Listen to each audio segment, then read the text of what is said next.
Remember algebra? All the equations and the word problems we were given in order to graduate from high school? Had to solve them all before you could graduate. Questions like, if you mix 1 pound of peanuts at 60 cents a pound with 3.5 pounds of cashews at $2.50 a pound, how much should you charge per pound for the mixture? Ask your 16-year-old. Okay. It seemed as though there were endless problems like that to solve before we were qualified to move on. Always there were those two little letters, X and Y at least, sometimes Z, and a few others, that represented the unknown quantity or quantities we were searching for to solve the equations that were in question. In ways similar to algebra, life also presents us with many unknowns that we do not fully comprehend. And moved by an insatiable curiosity to discover what is true about the world around us as well as to meet our needs, we develop a proliferation of sciences of inquiry, such as theology and philosophy and psychology and sociology and economics and zoology and botany and physics and so many others. Insatiable curiosity. One ancient question that begs our attention in every generation persists. Given the fact that there are so many things in life that tire us and wear us down, tire the human spirit, what is there that can turn life around and serve to strengthen rather than to tire, to fill rather than to drain, to preserve rather than to destroy, sustaining our spirits under all occasions? Some 48 years ago, there was a teenager named Paula in one of my confirmation classes. Yeah, I'm at least 48 years old. Surrounded by all the benefits of what seemed a safe environment, Paula's life took a sudden downward turn into teenage drug addiction. Following the nosedive of her grades and in school and an obvious onset of depression, Paula and her family one night found themselves at the juvenile detention hall. Paula, having been arrested for shoplifting in a grocery store, possessing a dangerous weapon, a quantity of marijuana, and stolen cigarettes. Despite the best efforts of many people, 2 years later she was hauled into juvenile court on assault with a dangerous weapon. Separated from her family, she was then housed in a group home for troubled teenagers for the last 2 years of high school. As a young adult just out of high school, she became entangled in worse trouble and spent 9 months in a women's correctional center here in Connecticut. I remember hearing someone describing her as hardcore and unmanageable. She started out being one of the clients in a runaway youth program that I was initiating in Bridgeport at the time through the Council of Churches, now known as Janus House, if you happen to have heard of Janus House in Bridgeport. What is Paula doing today? I was hoping you'd ask. Thank you. There, okay. Paula, about 4 months ago, visited friends here in Milford. She found her way to my office. Paula, just that short time ago, visited with me for about an hour. Now 63 years old, Paula has earned her master's degree at Yale University, directs a rehab program center for drug addicts near Chinatown in New York City. And surprised but surprised by the coincidence, she continues to be a full-time social worker in the Storefront Church where I was a student seminarian in New York during my senior year at Union Seminary. It's on Henry Street, near the Brooklyn Bridge. Paula is a dramatically changed person. a living example of a life turned from a downward spiral to an upward challenge that she has been succeeding to meet ever since.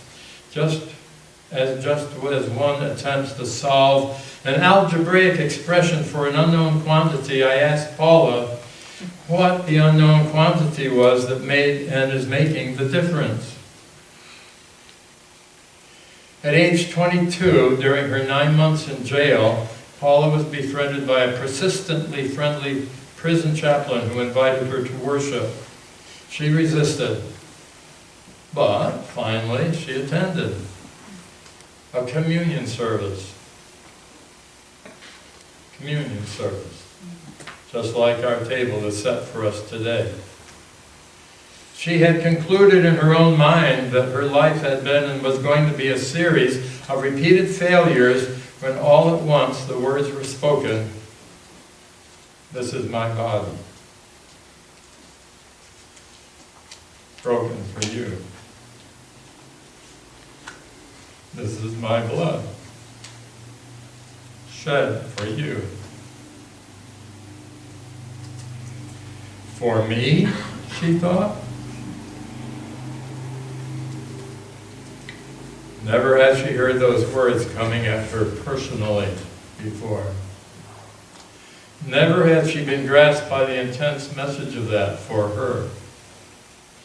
Never had she experienced the connection of that message with the deep needs of her own spirit. Never had she needed to hear those words more than she did then. She had never listened to these words with her heart before, but suddenly her heart was listening. Her mind was responding and seeing something brand new that was being offered to her. It was as though Jesus stood before her with the gift of love she so desperately needed to be whole again. And as she believed and accepted what she heard, she began to experience and to feel the power of the living Spirit of Christ in her life. Her faith was shifting from former things that had failed her to someone she could now trust to never fail her. That was the unknown quantity that kept her trying then and keeps her trying now. As she described it to me, it had been a long time since she had heard anyone saying that her life was worth something. All she heard was her own voice at that time, thinking her life was not worth much. She had heard it too many times, the negative. Now she could hear the positive. If only she could make the decision to believe that, and she did. It made real sense to her for the first time. She let God love her through the assurance of these words of Jesus. This is my body, broken for you. This is my body. This is my blood shed for you. It was a day of Pentecost for her. A coming of the Spirit into her life and heart to strengthen, equip her, and to call her to a task. That's when she began to think of enrolling in the university again.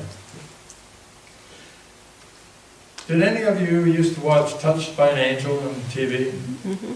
Remember Monica, the angel? Yeah. Somewhat in disguise, except at a certain point when they turned the light bulb on over her head and made it shine. Well, that's just a stage special effect. But what she said in one of those programs, there is nothing that you can do that is greater than God's power to fix it. At that very moment, Paula began to experience what had previously remained to her only an unknown quality, missing from her life to complete the equation of who she was. She began to discover and experience that quality that, when present, causes life to bear a different kind of fruit from the kind her life had previously been bearing. Paula had thought a great deal about the meaning of this personal turning point and its continuation ever since, and though she describes it today with a good deal of theological insight, she clearly makes the point that her discovery of this wonderful spirit added to her life began not so much as a matter of the intellect. Not so much as a matter of the intellect, but as a matter of the heart. The Spirit of God, or just at just the right time, for her readiness for it, broke through the old habits of her heart. Just like the people described in Acts 2, on that first day of Pentecost for her, Paula described her first reaction to be amazed and perplexed. Just like it says in Acts chapter 2. On that birthday of the Christian church, a brand new quality of spirit literally filled the hearts of the people, like the rush of a mighty wind. And it drew them all together in the celebration of a common faith on a common foundation. Christ has made the sure foundation. Remember the hymn we just sang earlier today?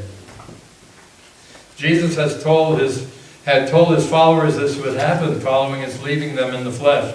Though they didn't quite understand what to expect, he told them that God's Holy Spirit would come upon them, fill them with its qualities. They would begin to bear a new kind of fruit. And they would be changed. Their outlook on the world, and they would also change the world. And change them it did.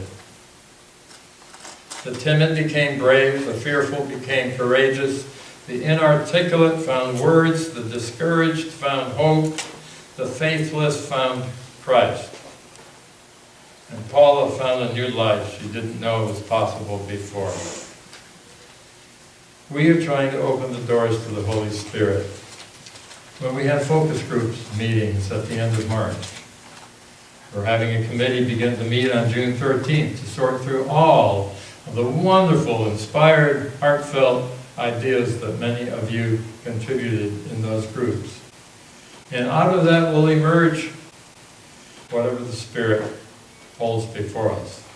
It will be presented to all of you and to all of the leaders of the church, but also to the congregation, in terms of giving rise to a vision and a sense of who we are, where we're going, and always inspired, filled, and guided by the Holy Spirit. Happy Pentecost.